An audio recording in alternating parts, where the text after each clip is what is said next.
Bonjour les amis, aujourd'hui une petite vidéo qui en fait sera une compilation de plusieurs autres vidéos que j'ai déjà fait, mais qui est un rappel, une piqûre de rappel pour ceux qui vont venir au Maroc, qui sont en train de préparer leur voyage. Alors bien sûr, la première chose, parce que malheureusement on entend tellement de gens qui nous disent, pensez à faire vos passeports dans les temps impartis. Ne vous dites pas, en le faisant un mois à l'avance, c'est bon, impeccable, parce que si jamais c'est pressé à ce moment-là qu'il y a énormément de monde qui le fait, et ben vous restez en France. Donc, pensez à faire vos passeports, n'hésitez pas, hein, même 6 mois à l'avance, c'est pas du tout un problème. Au moins, vous serez certain de les avoir. Alors, deuxièmement, pour les gens de notre âge, la plupart ont un suivi médicamenteux et donc un traitement à porter avec eux. Alors ça pose pas de réel problème. Alors d'abord, il faut toujours s'y prendre longtemps à l'avance. Premier épisode le plus simple, demandez à votre pharmacien et à votre médecin. Alors le médecin tout d'abord, s'il acceptera de vous prescrire 6 mois de médicaments d'un coup, la plupart le font, il n'y a pas de problème, et à votre médecin, si en lui laissant la carte vitale, il accepte de vous délivrer les 6 mois, enfin pour ceux qui viendront 6 mois, 3 mois pour les autres, les 6 mois de médicaments d'un coup, vous lui laissez la carte vitale, et il fait comme fait le mien, tous les mois, il se paye ses médicaments en gros, quoi, il les passe. Bon, ça, c'est quand même le côté le plus simple, parce qu'après, il y a une autre solution qui est de demander à la sécurité sociale une autorisation de délivrance de médicaments pour 6 mois. Alors là, il faut s'y prendre au moins 6 à 8 mois à l'avance, parce que je peux vous dire que c'est pas du tout rapide. Donc, la solution la plus simple étant de s'arranger 1 avec son médecin, 2 avec son pharmacien. N'oubliez pas, lorsque vous allez amener vos médicaments, d'amener vos ordonnances avec vous. Au cas où, à la douane, on vous demanderait d'ouvrir une caisse ou quelque chose et qu'ils voient plein de médicaments, ils ne sont pas obligés de savoir que c'est pour vous. Donc là, vous pouvez prouver que c'est votre traitement et que ce n'est pas pour revendre des médicaments. Ensuite, deuxièmement, si vous avez des animaux, alors là aussi, il va falloir vous y prendre à l'avance si c'est la première fois que vous venez, parce qu'il va falloir faire un titrage antirabique. Alors, bien sûr, votre vétérinaire va vous dire « Mais non, ça ne sert à rien, il ne demande plus. » Si, les Espagnols le demandent lorsque l'on revient du Maroc. Il faut savoir qu'il y a eu des cas de rage dans le Maroc, il y en a peut-être encore un petit peu, mais c'est très rare. Et donc les Espagnols le demandent. C'est même pas obligatoire. Moi, pendant 13 ans, je suis passé avec mon chien, jamais je n'ai eu le moindre contrôle. Donc, mais au cas où vous auriez un contrôle, sachez que si vous n'avez pas le titrage antirabique, ils peuvent vous prendre votre chien et le mettre en quarantaine, et que l'amende que vous allez recevoir, selon le degré de vaccination de votre chien, va de 500 à 1200 €. Bon, et d'une, payer une amende comme ça, c'est pas agréable, et de deux, laisser son chien en quarantaine, ça l'est encore moins, surtout quand on adore ses bêtes, comme en général, nous aimons tous nos bêtes.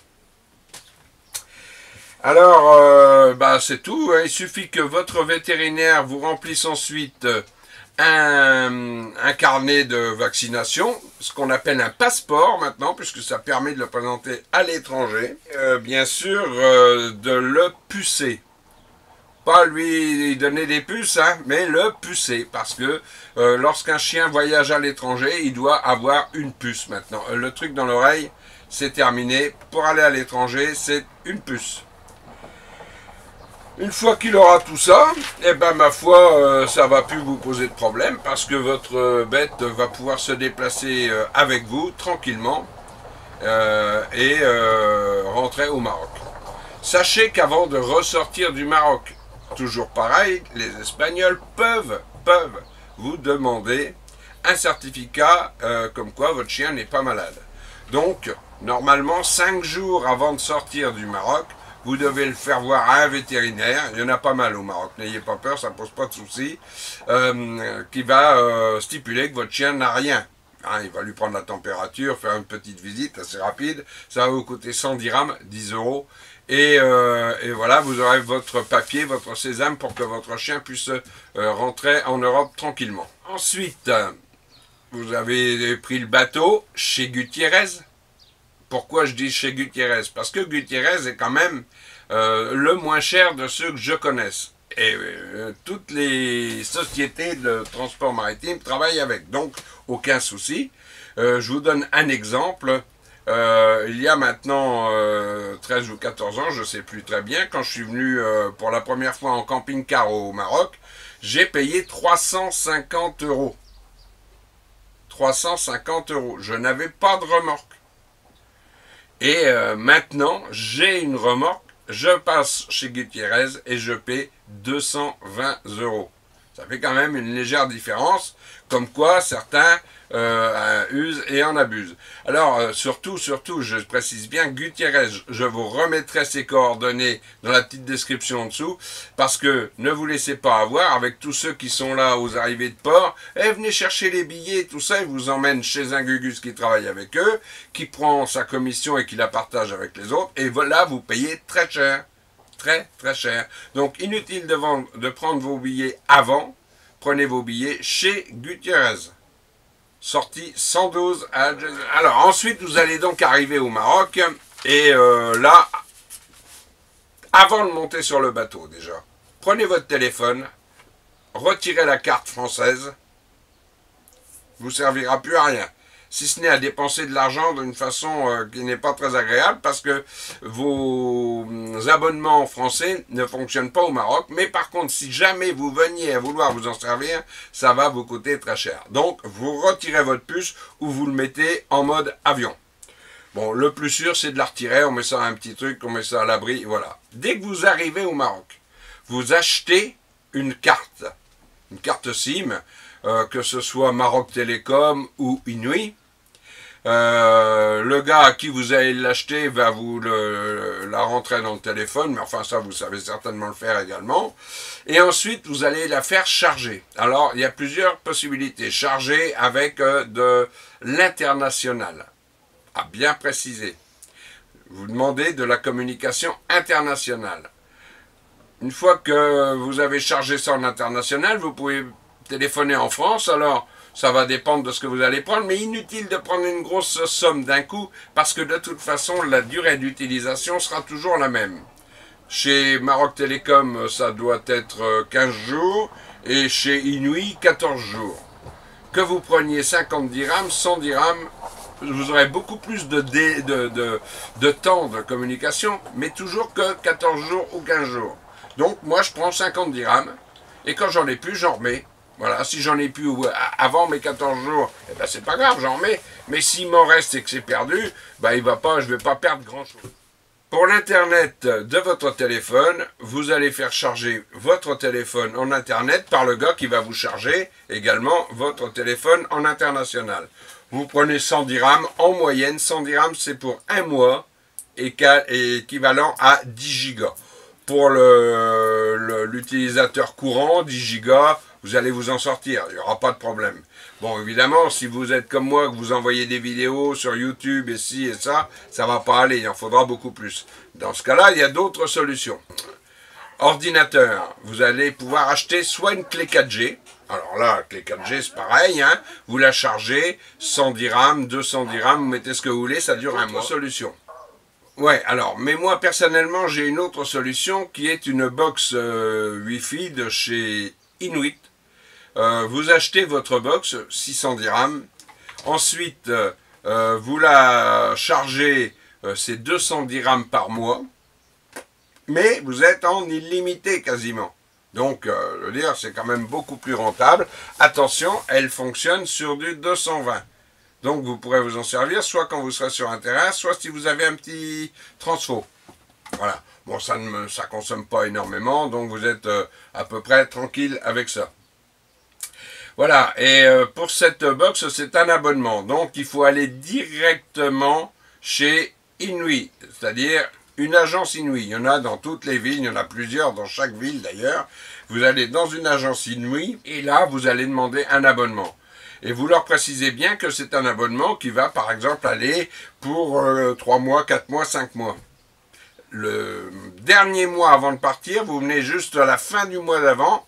Par exemple, moi je m'en vais fin mars, je vais aller les voir fin février ou tout début mars et leur dire voilà, fin mars, j'arrête mon abonnement. Et donc c'est tout, ils considèrent que votre abonnement s'arrête là, votre box, elle est à vous, donc vous l'avez achetée, vous la conservez, et à partir de fin mars, l'internet sera coupé. L'année d'après, quand vous revenez, vous retournez à l'agence et vous dites voilà, je redemande un abonnement pour 1 mois, 2 mois, 3 mois, moi je paye tout d'un coup. Vous pouvez faire autrement, si vous voulez, certains laissent un numéro de compte pour pouvoir être prélevé tous les mois. Moi je paye tout d'un coup. Voilà, si je prends 5 mois par exemple, eh ben 5 fois, 2 fois 5, 10, 1000 dirhams, je paye mes 1000 dirhams, au revoir monsieur, je suis tranquille, j'ai pas besoin de revenir. Alors ensuite, pour l'argent, puisque de nombreuses personnes me demandent ce qu'il en est également, c'est très simple, soit vous prélevez au distributeur avec votre carte bancaire, soit vous amenez de l'espèce et vous faites du change. Bon, moi je suis pas tellement pour amener de l'espèce parce que en cas de problème, voilà, accident, vous êtes obligé de laisser votre camping-car et vous pouvez oublier ce que vous avez dedans. En cas de cambriolage, simplement, vous partez faire des courses, vous êtes cambriolé, vous perdez une grosse somme d'argent. Donc moi, je préfère avoir juste ce qu'il me faut en espèces et le reste, je le prélève à la tirette. Selon les banques, renseignez-vous bien, il y a des frais qui peuvent varier du simple au double, voire même pour certaines banques au triple. Pensez surtout à prévenir votre banque que vous partez à l'étranger, dans les pays du Maghreb, pendant plusieurs mois. Si c'est le cas, tout au moins, si vous partez pendant plusieurs mois, comme pour nous, par exemple, 6 mois, on les prévient qu'ils ne soient pas trop surpris de voir la carte fonctionner à l'étranger et qu'ils ne nous la bloquent pas. Voilà, alors les frais, je vous parlais, ça va de 3 à pratiquement 10 € sur certaines banques. Mais bon, voilà, je vais prendre un exemple. Pour ma banque, moi je paye 2,60 € de frais pour 2000 dirhams tirés. Bon, savoir qu'on peut tirer 2000 dirhams d'une fois. Mais par contre, vous pouvez remettre votre carte et retirer 2000 dirhams. Et ainsi de suite jusqu'au moins 6 ou 8000 dirhams. 6000 c'est sûr, je le fais couramment. 8000 je ne sais pas si on peut encore. Voilà, mais enfin le même jour déjà, si vous retirez pour 600 €, vous avez de quoi aller acheter 1 kilo de pommes de terre quand même. Hein. Oui, des adresses également à connaître avant de partir et à bien noter dans un petit carnet d'adresses. Hein. En cas de petits problèmes au Maroc. Pourquoi problème au Maroc? Parce qu'on peut en avoir au Maroc, comme en France, comme en Espagne, comme n'importe où. Donc, vous allez avoir déjà un garage Fiat ou Mercedes. Alors nous, par exemple, ici, on est à Agadir, il y a un garage Fiat qui vous fait toutes les réparations en garantie internationale. Donc voilà, c'est quand même pas un petit garage de rien, c'est vraiment une très belle affaire et très sérieuse. Bon, donc pour le garage Fiat, voilà leur téléphone du Maroc. Donc il n'y a pas besoin de faire le 00212 si vous êtes déjà au Maroc. 05 28 32 25 81. Voilà. Ensuite, vous avez pour l'électricité, Concalves, qui est spécialisé en électricité voiture, camping-car. Il y a énormément de camping-cars qui vont chez lui. C'est vraiment un très bon électricien, sérieux et honnête. Ça, c'est un point hyper important. C'est boulevard du 2 mars à Agadir. Alors, le téléphone de Concalves, 05 28 82 28 23. Pour le frigo, vous avez Trigano. Trigano, dont j'ai déjà eu affaire. Et c'est le 06 73 79 43 62. Tout ça, c'est à Agadir. Alors après, c'est difficile de vous donner des renseignements sur tous les professionnels du Maroc, pour la seule et unique raison que j'ai pas toujours eu affaire à eux et qu'il faudrait que je fasse des recherches quand même relativement approfondies. Alors souvent également, on me demande le GPL. Le GPL, c'est pas la peine de s'énerver, vous n'en trouverez pas au Maroc. Tout au moins, pas pour le moment, il n'y en a pas encore. Hein. Alors, je ne peux pas dire que ça serait vraiment implanté depuis très peu de temps. Peut-être Tanger, peut-être Rabat ou Casablanca, les très très grandes villes. Mais ailleurs, j'ai pas du tout entendu parler de GPL au Maroc.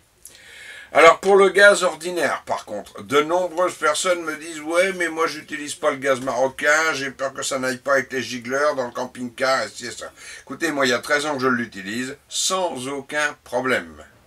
Donc déjà, si j'ai pas eu de problème en 13 ans, je vois pas pourquoi vous en auriez en quelques mois. Par une sécurité, il existe des petits filtres qu'on peut installer. Hein, ça doit coûter 60 € de mémoire, comme ça, vous installez un filtre à gaz et c'est tout. Enfin, personnellement, j'en ai même pas moi. Hein, et je n'ai jamais eu le moindre souci avec. Alors par contre, certains campings vont vous recharger votre gaz, les bouteilles de gaz français. Alors là, attention, certains le font avec du butane. D'autres, comme ici, au Takat, vous rechargent en propane. Là, donc, vous récupérez du propane pour remplacer, pour recharger vos bouteilles de propane. Ça, déjà, c'est quand même beaucoup mieux. Alors, bien sûr, ce qu'ils vont vous demander, c'est de passer au moins une nuit ici. Mais enfin, ça me paraît logique, puisque quand on utilise les services d'un camping, il est normal également de le faire travailler un petit peu. Bon, alors, en plus, pensez à ce que vous allez faire au Maroc. Est-ce que vous allez bouger beaucoup une fois que vous serez sur un camping? Et si oui, comment? Donc, il est évident que si vous avez l'intention de bouger sur un périmètre important sans bouger votre camping-car, je vous conseillerais dans ce cas d'avoir une moto. Mais si vous bougez juste pour aller faire les courses, vous pouvez prendre soit un scooter, soit un quad. Bon, le quad a un côté plus pratique dans la mesure où on peut mettre des gros coffres et transporter tout ce qu'on veut lorsqu'on va faire ses courses. Mais la plupart des campings ne sont pas placés en ville, donc si j'ai un bon conseil à vous donner, choisissez plutôt un scoot ou un quad. La moto étant le mieux pour, enfin avec la voiture, hein, bien sûr, pour aller visiter. La voiture, alors là, c'est le top. Mais tout le monde ne peut pas déplacer une voiture parce que tout le monde n'a pas le permis E. Donc, la voiture, c'est réservé à ceux qui le peuvent.